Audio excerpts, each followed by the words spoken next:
சாதிய வன்கொடுமை இந்த ஆட்சியில மிக அதிகமாக இருக்கிறது. கடந்த ஒரு நாள் முன்னும் பார்த்திருப்பீங்க. சிவகங்கை மாவட்டம் மானாமதுரையில ஒரு தாழ்த்தப்பட்ட இனத்தை சேர்ந்த ஒரு இளைஞர் கல்லூரி மாணவர் ஒரு பைக்ல புல்லட் வண்டி வாங்கி ஓட்டுறாரு. அதை பொறுக்க முடியாம கைகால வெட்டுறாங்க. அப்ப இந்த மாதிரி சம்பவங்கள் சாதிய ஆணவ பிரச்சனைகள் நாடு முழுவதும் பரவி அதிகமா நடக்குது. இதுக்கெல்லாம் காரணம் நாங்க நடவடிக்கை எடுத்தோம், கைது பண்ணோம், சிறையில் அடிச்சவங்க. அப்படி இல்ல, குற்றவாளிகளுக்கு அச்சம் வர வேண்டாம். ஆட்சி யாராலும் சரிங்க, குற்றங்கள் செய்வதற்கு துணிச்சல் வரக்கூடாது.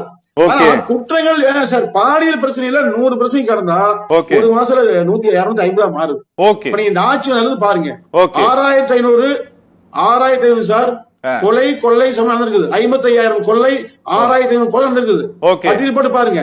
அப்ப இதை தடுப்பதற்கான எந்த தார்மீக பிரச்சனையும் பேசாம முதலமைச்சர் கையில் வைத்திருக்கிற காவல்துறை வைத்துக் கொண்டு கம்பெனி வேற யாராவது கொடுத்தலாம் துறையை சொல்றாங்க. இவர்கள் கையாளவே முடியல.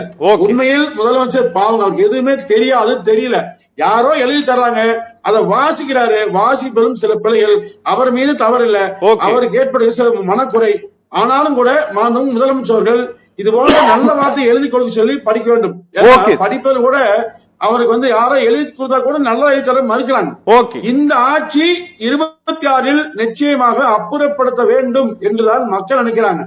அதை தெரியாம யாரோ சொல்வதை நம்பிக்கொண்டு மாண்புமிகு முதலமைச்சர் ஐயா ஸ்டாலின் அவர்கள் தப்பு கணக்கிட்டு தான் ஒன்றை எதிர்பார்த்தால் ஒப்புமோ இயற்கை விதி என்கிற மாதிரி இயற்கை விதிக்கு முரணாக பேசிக் கொண்டிருக்கிறார்.